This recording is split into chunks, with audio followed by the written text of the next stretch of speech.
Sabe aquelas dúvidas que todo mundo tem quando começa a programar em Python? Pois é, eu fui atrás das perguntas mais acessadas do Stack Overflow em português e no vídeo de hoje eu vou responder uma a uma de forma clara e direta. Eu vou te mostrar como que a gente pode arredondar números, gerar valores aleatórios, limpar o console e muito mais. Eu sou o Diogo da Eficiência Programada e bora responder essas perguntas.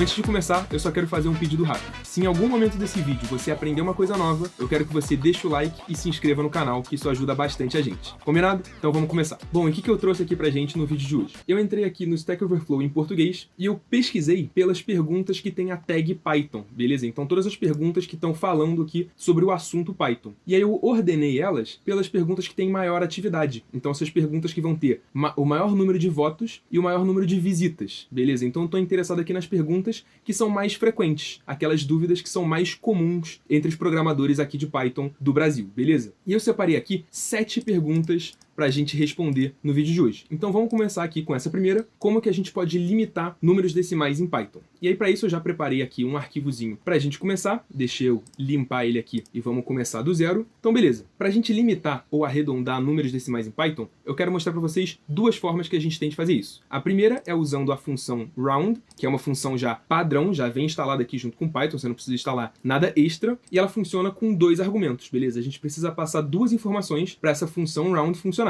A primeira informação que eu estou passando é o meu N1, beleza? É qual o número que eu estou querendo arredondar. Nesse caso aqui eu já botei o número aqui, ó, 3.141592, por aí vai. Então qual o número que eu estou querendo arredondar? O N1. E essa segunda informação é quantas casas decimais eu quero, beleza? Então nesse caso aqui eu estou querendo arredondar esse número só com 2 casas decimais. E aí repara que quando eu rodo essa célula, a gente tem aqui o resultado 3.14. E só para exemplificar melhor aqui também, se eu colocar 4 casas decimais, repara que esse 5 aqui vai ser arredondado para cima, porque o dígito seguinte aqui é o 9, beleza? Então se eu arredondar esse número com 4 casas decimais, repara que ele arredondou aqui 3.1416, beleza? Então deixa eu voltar aqui só com 2 casas decimais. E eu quero mostrar agora um outro exemplo, que é usando strings formatadas, beleza? Então eu já vou explicar melhor o que esse código maluco aqui está fazendo, mas vamos recriar ele, vamos refazer essa linha aqui, e eu vou partir aqui simplesmente do N1, beleza? Opa, que eu fiz uma besteirinha aqui, deixa eu apagar essa célula, deixa eu só comentar essa linha de baixo, e vamos partir aqui do nosso N1. Então o nosso N1 começa aqui com um número completo aqui, né, cheio de casas decimais, e a primeira coisa que eu vou fazer é colocar isso dentro de uma string formatada, tá? Então eu vou digitar aqui Fzinho, abre aspas, Fzinho, abre aspas, e aqui dentro, para eu formatar a minha string, para eu encaixar o valor de uma variável dentro da minha string, eu vou usar aqui essas chaves, beleza? E dentro das chaves, eu vou colocar aqui o meu N1. Então, por enquanto, o que isso aqui está fazendo? Eu só estou encaixando o valor da minha variável N1 dentro de um texto, beleza? E aí repara que o resultado disso aqui, agora a saída dessa célula aqui, repara que ela está entre aspas, tá bom? É alguma coisa aqui que é importante você ficar esperto para você perceber que quando você usa aqui a string formatada, você está convertendo o tipo do seu dado, beleza? Então, o resultado disso aqui não é mais um número, e sim um texto aqui que está vindo entre aspas, beleza? Só para você ficar esperto com isso. E aí, como é que a gente formata esse número, né? Como é que a gente apresenta o valor dessa variável dentro de um texto já formatado? A gente pode colocar aqui depois do valor, né? Depois do nome da nossa variável, eu vou colocar 2 pontos e existem alguns códigos aqui que eu posso colocar para formatar esse número. O que a gente está interessado aqui nesse momento é o códigozinho aqui, olha, .2f. Esse .2f aqui, deixa eu apagar a minha linha de baixo, que eu já recriei, né, a minha linha. Esse códigozinho aqui, .2f, quer dizer que eu quero 2 casas decimais, beleza? Então se eu rodar isso aqui, a gente tem o resultado agora 3.14, mas repara o detalhe que tá entre aspas, beleza? E eu posso mudar isso aqui, né? Eu posso colocar uma casa decimal, eu posso colocar aqui, olha, 4 casas decimais, e a gente tem ali o comportamento esperado, beleza? Então essa aqui é a primeira pergunta que a gente estava querendo responder, como limitar, arredondar números em Python. Então vamos passar agora para a segunda pergunta. Como que a gente pode gerar números aleatórios em Python? Para isso, a gente vai usar aqui, olha, o módulo random, tá? A biblioteca random, que já é uma biblioteca padrão do Python. Você não precisa instalar ela já vem instalada ali quando você baixou o Python, beleza? E aí a primeira funcionalidade dessa biblioteca que eu quero mostrar é aqui, olha, a função random, tá? Essa função random aqui, ela vai te devolver um número decimal, como vocês estão vendo, entre 0 e 1. Então essa é a forma mais básica que você tem de criar um número aleatório em Python. E aí repara que toda vez que eu rodar aqui essa célula, vai mudar aqui o valor gerado, beleza? Então são realmente valores aleatórios aqui que eu estou gerando ao longo do meu programa. Toda vez que eu executo essa chamada, toda vez que eu executo essa função, ele vai me dar um número diferente entre 0 e 1. Mas a gente pode querer um número diferente também, né? A gente não precisa querer só um número entre 0 e 1. Como é que a gente faz para gerar um número inteiro entre dois valores? Para isso, a gente pode usar essa outra função aqui, a função randint, que vai gerar um número inteiro, né? Como o próprio nome aqui sugere pra gente, e ela vai gerar um número inteiro entre dois valores, incluindo as duas pontas, beleza? Então, se eu executar essa função aqui, repara que foi gerado aqui o número 8, e se eu continuar gerando, agora eu vou o número 9, 2, por aí vai, e deixa eu só tentar aqui algumas vezes, até vir, por exemplo, o número 10, tá? Só para mostrar aqui para vocês que esse segundo valor aqui que você está passando nessa função, ele é inclusivo. Então, o número que vai ser gerado pode ser esse valor extremo daqui, tá? Só tô comentando isso porque a função range, por exemplo, tem um funcionamento um pouquinho diferente. O segundo valor que você passa para a função range, ele é exclusivo, tá? Então só para você ficar esperto aqui com essa pequena diferença. Mas além disso, você também pode querer não só um número inteiro, mas você pode querer um número decimal entre dois valores. E aí para isso, como é que você geraria esse número? Você pode usar essa outra função aqui, olha, uniform, tá? Então a gente vai pegar um valor aleatório, que está distribuído uniformemente, entre os valores 1.5 e 5.5. Dessa forma aqui, olha, se eu executar essa função, repara que toda vez que eu executo, é um número decimal entre os valores ali que eu selecionei, beleza? Então, outras funçõezinhas aqui bem simples, para a gente poder gerar números aleatórios. E já que a gente está falando aqui da biblioteca Random, eu queria mostrar algumas outras funcionalidades que não estão tão dentro aqui o tema dessa pergunta, mas que eu acho interessante você conhecer, beleza? Então só algumas outras funcionalidades aqui da biblioteca Random. Com essa biblioteca aqui, a gente pode trabalhar com outras coisas aleatórias. Por exemplo, a gente pode sortear um valor de um item de uma lista, beleza? Então eu tenho aqui a minha lista com algumas frutas, tá? Eu tenho um item maçã, outro item banana, outro item laranja. Como é que eu faço para escolher, para sortear aleatoriamente um item dessa lista aqui? Eu posso usar essa função aqui, olha, a função choice, e passar para dentro dessa função choice como argumento a minha lista aqui de itens, beleza? Quando eu executo essa função aqui, toda vez que eu rodo esse código, ele vai sortear uma fruta diferente ali, né?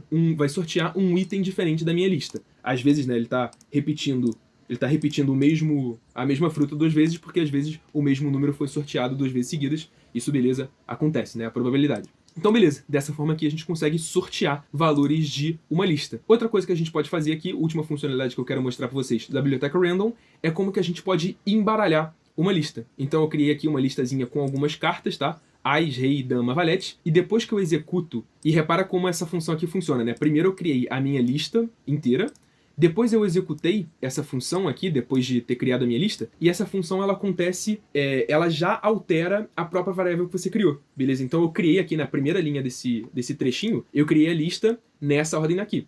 Depois que eu executo essa chamada, eu já embaralhei os elementos da minha própria lista. E aí na terceira linha aqui, quando eu mostro essa lista, a gente vai ver que aqui as nossas cartas foram embaralhadas. Aqui no caso a gente trocou aqui, ó, a ordem da dama com o rei. E eu posso rodar isso aqui, né, várias vezes, e toda vez que eu rodar, isso aqui vai ser embaralhado de uma forma diferente. Beleza? Então só algumas funcionalidades aqui que eu queria mostrar da biblioteca Random. E além disso, eu queria mostrar também para vocês essa outra função aqui que eu passei, que é a seed, tá? Pra gente poder gerar uma semente aleatória e poder controlar a aleatoriedade do nosso programa, né? No momento que eu estou rodando isso aqui, toda vez que eu rodar, olha, eu vou rodar todas as células ao mesmo tempo, toda vez que eu rodo o meu programa, essas saídas aqui são diferentes, certo? Toda vez que eu rodo aqui as células do meu programa, opa, eu reiniciei aqui sem querer, mas toda vez que eu rodo isso aqui, ele vai gerar valores diferentes. Só que eu posso controlar a aleatoriedade do meu programa. Se eu usar aqui essa função, olha, semente, e passar, por exemplo, 42, poderia ser qualquer outro número aqui,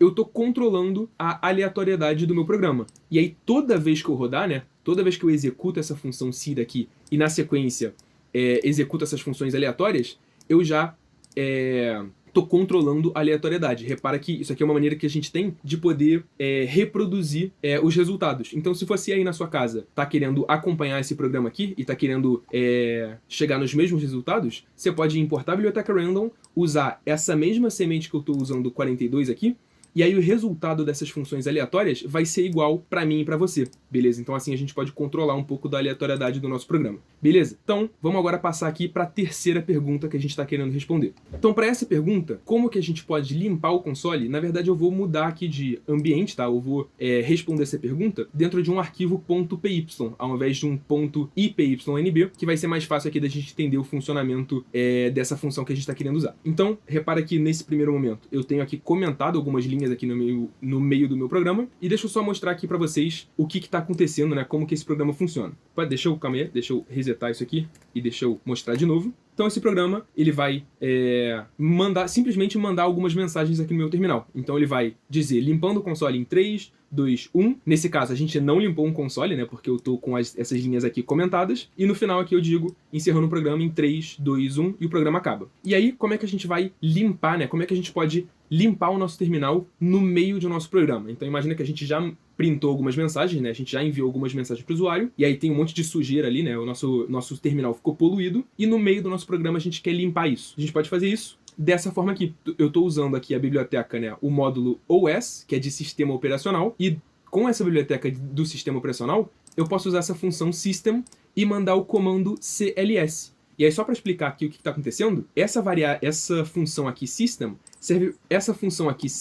serve para a gente enviar comandos para o nosso terminal. E aqui embaixo, né, no meu terminal, isso aqui, o que vai funcionar aqui não são comandos de Python, tá, pessoal? Só para vocês não se confundirem. Aqui no terminal, a gente está colocando comandos do Windows, tá?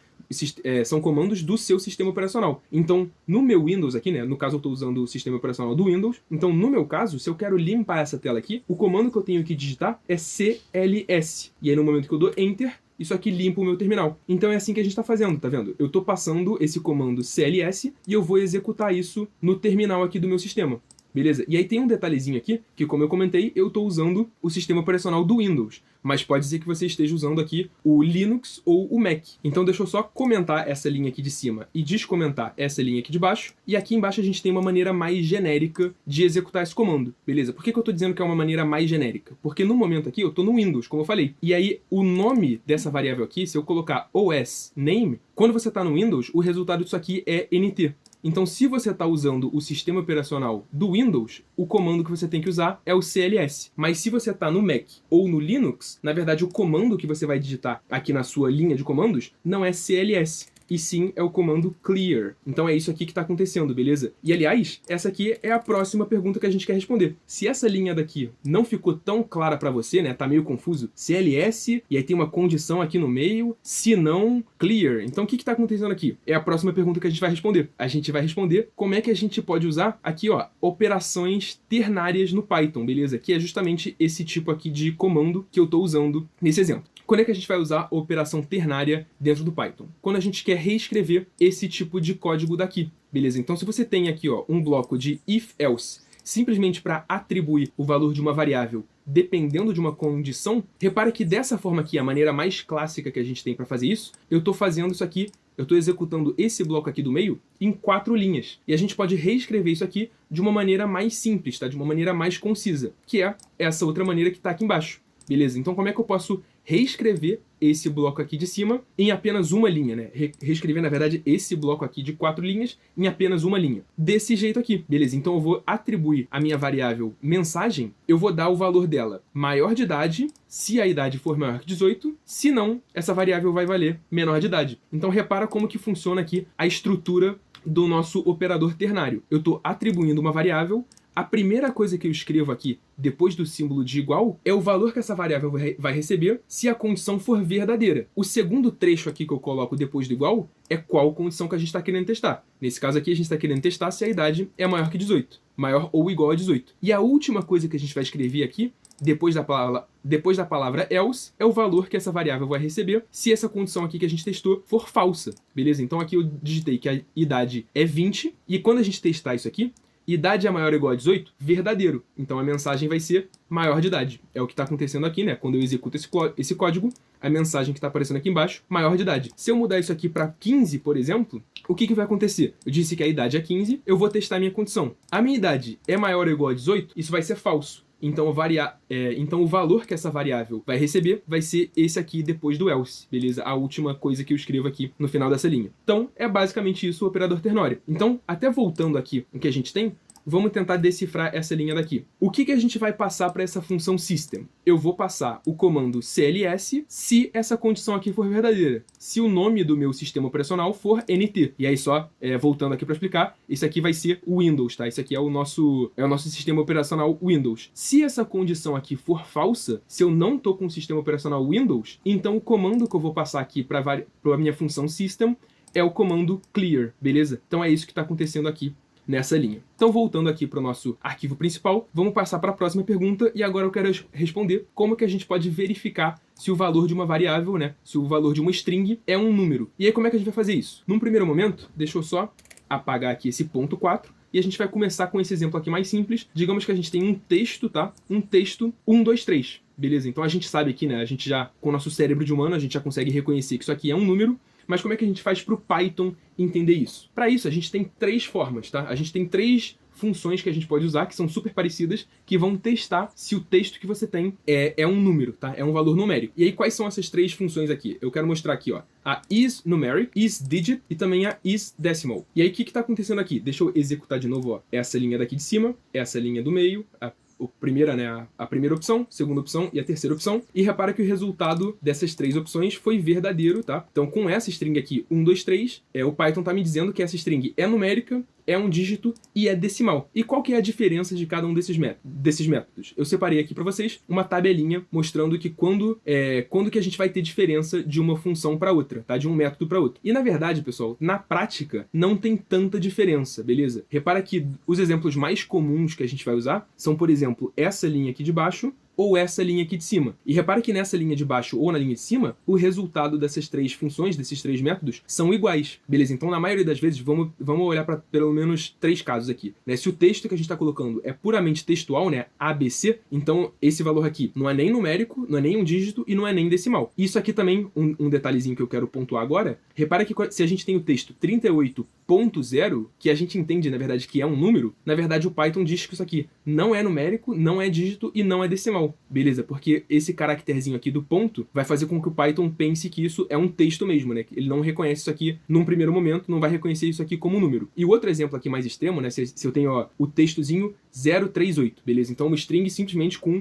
valores numéricos de fato. Repara que os 3 métodos vão dar o verdadeiro aqui, vão dar o mesmo resultado verdadeiro. E quando é que a gente tem diferença de um pro outro? Nesses casos do meio aqui, né? Que são os caracteres meio maluco. E eu vou pegar aqui de exemplo, por exemplo, os números romanos, né? Então se você tem aqui um caractere, um número romano ali no seu programa e perguntar para o Python se isso aqui é numérico, ele vai entender que isso aqui é numérico, beleza? O número romano é numérico, mas isso aqui não é um dígito e não é decimal, tá? E aí repara, né, só um detalhezinho, que todos os números decimais são dígitos e todos os dígitos são numéricos, beleza? Então, o conjunto aqui dos números decimais está contido dentro do conjunto dos dígitos, e o conjunto dos dígitos está contido no conjunto dos numéricos, beleza? Então, esse grupo aqui está dentro desse e esse grupo aqui está dentro desse, beleza? E aí, para a gente passar para o exemplo seguinte, como é que a gente testa agora se é um número decimal, beleza? Então isso aqui a gente viu, isso aqui vai funcionar quando a gente tem um número inteiro, beleza? Por exemplo, aqui esse 0,38. Mas, por exemplo, esse 38.0, esses métodos aqui vão dizer que isso aqui é falso. Então como é que eu posso converter uma string que é um número decimal, né, que é um float, para um float de fato, né, para um número de fato dentro do meu programa? Eu vou fazer dessa outra forma aqui. Então repara que, num primeiro momento, eu só defini a minha variável, né, 123.4, deixa eu só printar ela aqui embaixo, e beleza, você tá vendo que ela tá entre aspas, né, dizendo que isso aqui é um texto, lá o nosso número 123.4.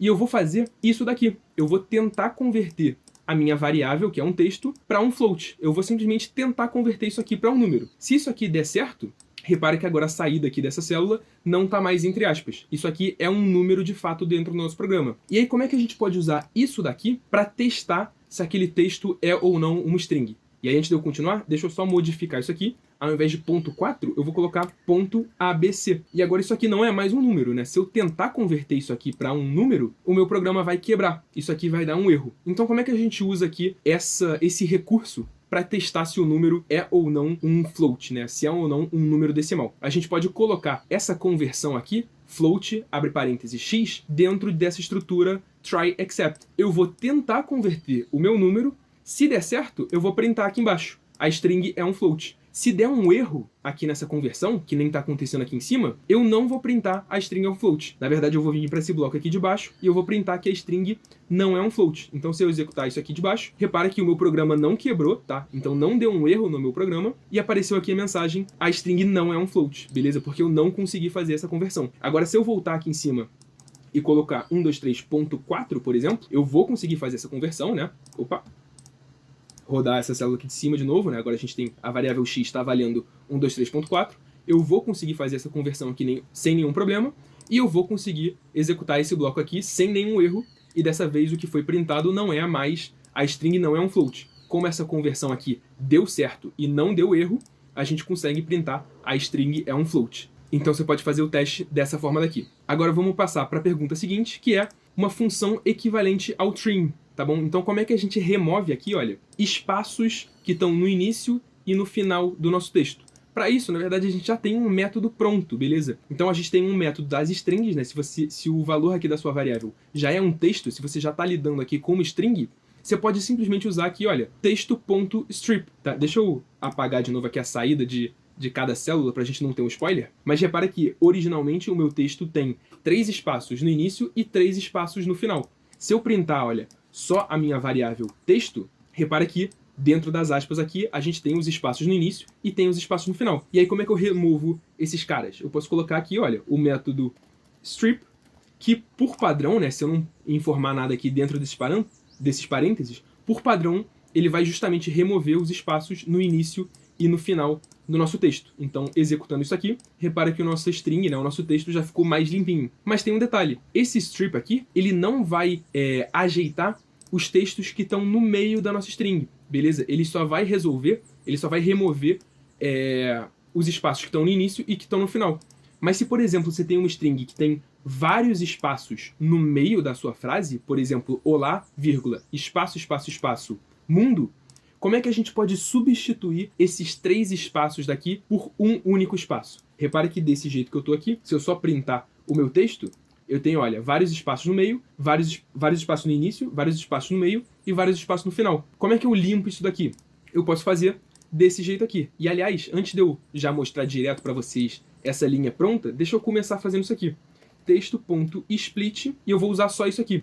Então o método split está justamente aqui, ó, pegando o nosso texto e quebrando onde tem espaço. E aí eu posso pegar o resultado desse método split aqui, que é essa lista, e eu posso juntar de novo os elementos dessa lista. E aí para fazer isso, eu vou fazer o seguinte, eu vou fazer assim, olha, abre aspas, espaço, então eu vou usar um único espaço para poder, olha, juntar os elementos dessa lista, beleza? E aí eu vou passar aqui dentro dos parênteses do join, eu vou usar aqui a lista que a gente está vendo aqui embaixo, beleza? E aí quando eu faço isso daqui, olha só o resultado. Eu já eliminei os espaços do início, eliminei os espaços do final, e na prática eu estou substituindo vários espaços aqui no meio por um único espaço, beleza? Então é dessa forma aqui que você pode substituir vários espaços que estão entre as suas palavras, beleza? Agora vamos para a última pergunta que a gente tem aqui nesse vídeo, que é para que serve esse comando with no Python, beleza? E aí esse comando with aqui, ele é um gerenciador de contexto, que a gente diz, beleza? Ele serve para a gente fechar os recursos que a gente está usando automaticamente. Então, antes da gente usar essa palavra with, qual que seria a maneira mais tradicional de fazer isso? A gente pode fazer dessa forma aqui. Eu vou primeiro, olha, abrir o meu arquivo que tem só aqui, olha, dados, beleza? Só um arquivo texto aqui com 3 linhas. Eu posso simplesmente abrir esse arquivo e guardar dentro da minha variável arquivo, e lá dentro eu vou poder usar esse arquivo. E no final, depois que eu terminar, né, de usar o conteúdo desse arquivo, eu tenho que lembrar de fechar.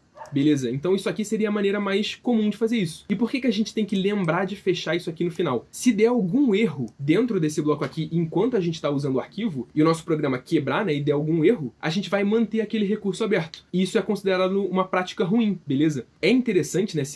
É considerado uma boa prática você, na verdade, sempre fechar os arquivos. Você sempre finalizar os recursos que você está usando. Então, para gerenciar isso de uma forma automática, e você não ter que lembrar de usar aqui esse arquivo.close e usar esse try except, tá? Esse try e finally aqui no caso, você pode substituir isso aqui por esse comando with, beleza? E aí, de uma forma equivalente, né? Como é que a gente pode reescrever esse trecho aqui de cima de uma outra forma? A gente pode reescrever dessa forma aqui. Então, usando, né, with open dados como o nosso arquivo, eu vou simplesmente aqui ler o nosso arquivo. E aí repara que eu não preciso digitar aqui o arquivo.close, porque isso vai ser feito automaticamente no final desse bloco daqui, beleza? E aí eu também trouxe aqui embaixo algumas explicações, né, alguns motivos de por que você deve se preocupar com esse tipo de coisa, tá? Por que isso aqui é importante você fechar os recursos que você está usando quando você já terminou de usar eles, beleza? Então, eu não vou ler isso aqui ponto por ponto, eu vou só descer isso aqui devagar para vocês conseguirem ler, mas era isso aqui que eu tinha para trazer no vídeo de hoje. E é isso, pessoal. Essas foram as perguntas mais comuns feitas no Stack Overflow em português. Se você gostou do vídeo, não se esquece de deixar o like, se inscrever no canal e ativar o sininho para não perder os próximos conteúdos. Eu vou ficando por aqui, e se você quiser continuar aprendendo Python, clique em algum desses vídeos que vai aparecer por aqui.